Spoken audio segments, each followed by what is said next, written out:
Brother మీ పేరు?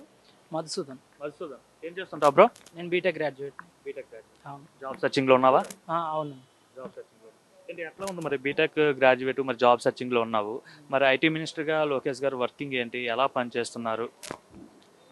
లోకేష్ గారు ఎలా పనిచేస్తున్నారు అనేది మన అందరికీ ఇప్పుడు కనిపిస్తూనే ఉంది ఆల్మోస్ట్. ఎందుకంటే ఆయన ఎక్కడెక్కడికో తిరుగుతున్నారు, ప్రతి కంపెనీకి అప్రోచ్ అవుతున్నారు. సో డీల్ చేసే విధానం ఆయనలో దమ్ముంది ఎస్పెషల్గా. అంటే వేరే గవర్నమెంట్తో కంపేర్ చేయడం కరెక్ట్ కాదు, బట్ కంపేర్ చేసినట్టు ఉంటే వాళ్ళైతే ఏం చేయలేదని అందరికీ తెలిసింది, అందుకే వాళ్ళు ఎవరు ఓటేయలేదు. ఇంకోటి ఏంటంటే పెద్ద పెద్ద కంపెనీని తీసుకొస్తే ఆటోమేటిక్ చిన్న కంపెనీలు అవే వస్తాయి. సో అందుకని ఇప్పుడు గూగుల్ అనౌన్స్ చేశారు బాబు గారు, మైక్రోసాఫ్ట్ కూడా అనౌన్స్ చేసింది.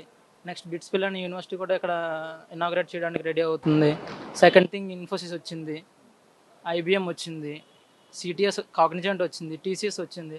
ఇలాంటి పెద్ద పెద్ద కంపెనీలు వస్తే ఆటోమేటిక్గా చిన్న కంపెనీలు వస్తే దెన్ ఏంటంటే లోకల్లో ఉన్న స్టార్టప్స్ కానీ వాటికి కూడా ఎంతో కొంత బూమింగ్ జరుగుతుందని నా ఒపీనియన్.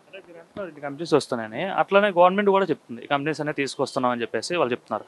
అయితే ఏదైతే ఈ కంపెనీస్ రావడానికి 99 పైసలకే చౌకగా భూములు ఇచ్చేస్తున్నారు, ఈ కంపెనీస్ ఇవంతా ఏం లేదు, ఇదంతా కూడా స్కామ్ అని చెప్పి అయితే జగన్మోహన్ రెడ్డి మాట్లాడుతాను. అంటే ఒక బీటెక్ స్టూడెంట్కి చెప్పండి, అంటే 99 పైసలకి ఈ భూములు ఇవ్వడం కావచ్చు, ఇవంతా ఎలా చూస్తారు? ఇవ్వడం కరెక్ట్ అని నేను అనుకుంటున్నాను. ఎందుకంటే ఇనీషియల్గా మనం కాస్ట్ ప్రైస్ పెంచాం అనుకోండి, వాళ్ళు రావడానికి ఇంట్రెస్ట్ చూపించరు. వచ్చిన తర్వాత ఎంప్లాయ్మెంట్ పెరుగుతుంది, ట్యాక్స్ జనరేషన్ జరుగుతుంది. సో అదొక రొటేషన్ అనమాట, గవర్నమెంట్కైనా సర్వైవల్ అనమాట. సో అది నా ఒపీనియన్. అంటే లాస్ట్ 5 yearsలో ఎలా ఉండేది ఐటీ ఆపర్చునిటీస్, జాబ్ ఆపర్చునిటీస్, ఇప్పుడు ఎట్లా ఉంది?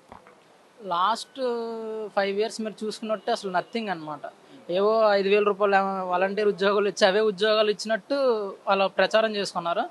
బట్ లాస్ట్ గవర్నమెంట్తో పోల్చుకుంటే ఈ 1 yearలోనే మంచి గ్రాఫ్ కనిపిస్తుందని నేను అనుకుంటున్నాను. అంటే గతంలో ఉన్న ఐటీ మినిస్టర్కి, అంటే గత 5 ఏళ్ళలో పనిచేసిన ఐటీ మినిస్టర్లకి ఇప్పుడు లోకేష్ గారికి ఏమైనా డిఫరెన్స్ కనిపిస్తుందా?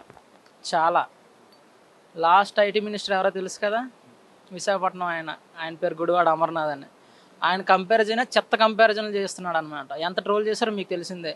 ఈరోజు అంత ట్రోలింగ్ ఈయనకి ఉందా? లోకేష్ గారికి లేదు. సో డెఫినెట్గా ఆయనకన్నా మంచిగా రూల్ చేస్తున్నారని నేను అనుకుంటున్నాను.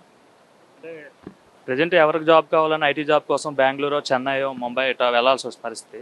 సో ఇన్ ఫ్యూచర్లో మన అమరావతి డెవలప్ అయ్యి, అంటే వైజాగ్లో కంపెనీస్ వచ్చి ఇన్ ఫ్యూచర్లో వాళ్ళు మీరు కాకపోయినా మీ తర్వాత వాళ్ళైనా సరే ఏపీలోనే జాబ్ చేసుకునే స్కోప్ ఉంటుంది అంటారా? ఖచ్చితంగా ఉంటుంది. ఆల్మోస్ట్ అన్ని కంపెనీస్ వస్తున్నాయి కదా, కొన్ని స్టార్ట్ అయినాయి, ఇంకా దాన్ని ఫాలో అప్ చేసుకుంటూ మిగతా వస్తే అన్నీ వస్తే ఇంక మనకి ఇక్కడ ఆపర్చునిటీస్ ఉన్నప్పుడు మళ్ళీ మనం హైదరాబాద్ కానీ, బెంగళూరు కానీ, చెన్నై కానీ, బొంబాయి కానీ ఎందుకు వెళ్తాం? సో ఆబ్వియస్గా ఇక్కడే వర్క్ చేసుకుంటారు అన్నమాట. గత ప్రభుత్వం మరి కంపెనీస్ తీసుకొచ్చే ప్రయత్నం చేయలేదా? అబ్సల్యూట్గా చేయలేదు.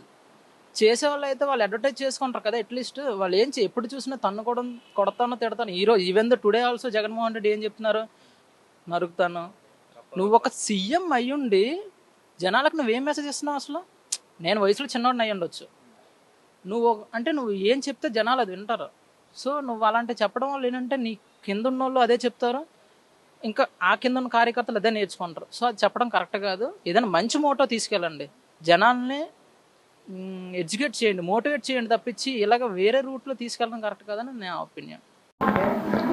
మేడం, కూటమి ప్రభుత్వం వచ్చిన తర్వాత మహిళలకు అసలు ఎలా ఉంది? కూటమి ప్రభుత్వం వచ్చిన తర్వాత ఈ సంవత్సరంలో మహిళలు చాలా ఆనందంగా ఉన్నారు. అమ్మక వందనం అయితే ఏమి, ఇట్లాగా రేషన్ కార్డులు చేయడం అయితే ఏమి, పెన్షన్స్ వచ్చిన ప్రతి నెల నుంచి 7,000 ఫస్ట్ ఇచ్చాడు, తర్వాత ప్రతి నెల పెన్షన్ రావటం అయితే వికలాంగులకైతేనేమి అందరూ చాలా సంతోషంగా ఉన్నారు సార్.